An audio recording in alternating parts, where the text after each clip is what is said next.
10th standard சயின்ஸுக்கான public exam original question ப்ரீவியஸில் நடந்தது. ஆல்ரெடி இன்றைக்கி மேத்தமெட்டிக்ஸ் எக்ஸாம் நல்லா எழுதியிருப்பீங்கன்னு நினைக்கிறேன். பட் மேக்ஸுக்கு இருந்த அளவுக்கு நமக்கு சயின்ஸுக்கும் சோசியலுக்கும் நிறைய டைம் கிடையாது. பட் 4 days இருக்குது, புரியுங்களா? வியாழன் வெள்ளி திங்கள் செவ்வாய் 4 நாள் இருக்குது. ஆனால் சோசியல் சயின்ஸுக்கு 2 நாள் தான் நமக்கு கேப் இருக்குது. அதுலேயும் ஒன்று கவர்மெண்ட் ஹாலிடே, சயின்ஸுக்கு ஒரு நாள் சண்டே அப்படின்னு சொல்லும்போது நம்ம எந்த அளவுக்கு ப்ரிப்பேர் பண்ணுவோம் அப்படிங்கிறது நமக்கே தெரியும். அதனால் சயின்ஸுக்கு இப்போ இருந்தே படிக்க ஸ்டார்ட் பண்ணிடுங்க.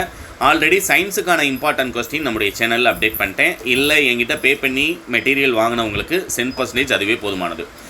பார்த்தீங்கன்னா தெரியும், நம்ம கொடுத்துருந்த ஃபஸ்ட்டு கொஸ்டின் தான் பப்ளிக் எக்ஸாமோட ஒரிஜினல் கொஸ்டினில் இருக்கக்கூடியது. எல்லாமே அனலைஸ் பண்ணி தான் அந்த மெட்டீரியலை உங்களுக்கு அப்டேட் பண்ணியிருக்கேன். நிலைமம் வரையறுக்கவும் அதனுடைய வகைகள், டிஃபைன், இனேஷியா, கிவ், கிளாசிஃபிகேஷன். அடுத்தது பார்த்தீங்கன்னா வானம் ஏன் நீல நிறமாக தோன்றுகிறது, ஒரு கலோரி வரையறுக்கவும். அடுத்து பார்த்தீங்க அப்படின்னா அவகோட்ரா விதியின் பயன்பாடுகள் ஏதேனும் 2, அட்டையில் காணப்படும் ஒட்டுண்ணி தகவமைப்பு, மூளையை பாதுகாத்து வைத்திருக்க உதவும் உறுப்புகள் யாவை, கொடுக்கப்பட்டுள்ள படத்தில். மொத்தம் ஒரு 4 ஸ்ட்ரக்சர் இருக்குது, டயக்ராம். 4ல் ஒன்று கண்டிப்பாக உங்களுக்கு இந்த 2 மார்க் கொஸ்டினில் கேட்கக்கூடியது. அது என்னங்கிறது நானே உங்களுக்கு கொடுத்துறேன். மரபு பொறியியல் வரையறுக்கவும். அடுத்து ஸ்பெடைப்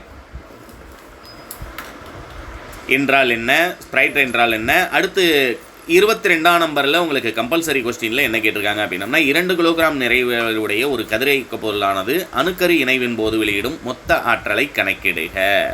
ரைட்டுங்களா? ஒரு சம் கேட்டிருக்கிறாங்க. அடுத்து கீழே பார்த்தீங்க அப்படின்னா உங்களுக்கு 4 மார்க் கொஸ்டினில் விசையினுடைய சமன்பாடு, நியூட்டன் 2ஆம் விதி மூலம் தருவி, கிட்டப்பார்வை தூரப்பார்வை, மீ ஒளி அதிர்வுகள் என்றால், ஒளி எதிர்த்தல் என்றால், ரசக்கலவை, தாமிரத்தினுடைய ஏதேனும் 2 பயன்கள், சோப்பின் தூய்மையாக்கல் முறை. ஆக்சுவலாக பார்த்தீங்க அப்படின்னா இந்த வருஷம் நான் உங்களுக்கு ஒரு 10 4 மார்க் கொடுக்குறேன். நீங்கள் எழுத வேண்டிய 7க்கு ஒரு 10 4 மார்க் கொடுக்குறேன். அந்த 10லேருந்து கண்டிப்பாக உங்களுக்கு 5லேருந்து 6 வரைக்கும் வந்துடும். ரைட்டுங்களா? டாப் 15 ஃபஸ்ட்டு அப்டேட் பண்ணுறேன். அடுத்து டாப் 10 அதையும் சார்ட் அவுட் பண்ணி பண்ணுறேன். அதை மட்டும் நல்லா ஃபோக்கஸ் பண்ணுங்கள். கண்டிப்பாக எக்ஸாமில் எல்லா 4 மார்க்குமே உங்களால் அட்டன் பண்ண முடியும். அடுத்து பார்த்தீங்க அப்படின்னா உங்களுக்கு மலரும் தாவரங்களில் காணப்படும் 3 வகையான திசு தொகுப்பு, இரத்தத்தினுடைய பணிகள், மழைநீர் சேமிப்பு அமைப்புகள், பினோடைப், ஜீனோடைப் பற்றி நீவேறு அறிவது. அடுத்த அல்லோசோம்கள் என்றால் என்ன. ஆக்சுவலாக பார்த்தீங்கன்னா என்ன சார் 2 2 மார்க் கொஸ்டினையும் உங்களுக்கு கேட்கக்கூடியது தான் உங்களுக்கு சயின்ஸு. 7 மார்க்லலாம் பார்த்தீங்க அப்படின்னா சிங்கிள் 7 மார்க்காக எதுவுமே கேட்டிருக்க மாட்டாங்க. இதில் பார்த்தீங்கன்னா உங்களுக்கு தெரியும் 3 2 மார்க்கை மொத்தமாக சேர்த்து ஒரு 7 மார்க்கில் கேட்டிருக்கிறாங்க. ஜூல் வெப்ப விதி, நிக்கல் மற்றும் குரோமியம் கலந்த உலோக கலவை, ஒரு மின் உருகு இலை எவ்வாறு மின்சாதனங்களை பாதுகாக்கிறது.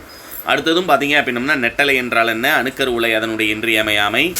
ஒரு 4 மார்க்கும் ஒரு 2 மார்க்கும் சேர்ந்து பார்த்தீங்க அப்படின்னா உங்களுக்கு 7 மார்க்கில் கேட்டிருக்காங்க. இதே டைப்பில் தான் எப்பயுமே நமக்கு எல்லாமே இருக்கும். இது பார்த்தீங்க அப்படின்னா உங்களுக்கு 4 மார்க்கில் மீள் மற்றும் மீளா வினை, நடுநிலையாக்கல் வினை என்றால் என்ன, படிவரிசை சேர்மங்களின் ஏதேனும் 3 பண்புகள். ஒரு 4 மார்க்கு 2 2 மார்க். ரைட்டுங்களா? சேர்த்து உங்களுக்கு 8 மார்க் கேட்குற பதில் 7 மார்க் கொஸ்டினில் கேட்டிருக்காங்க.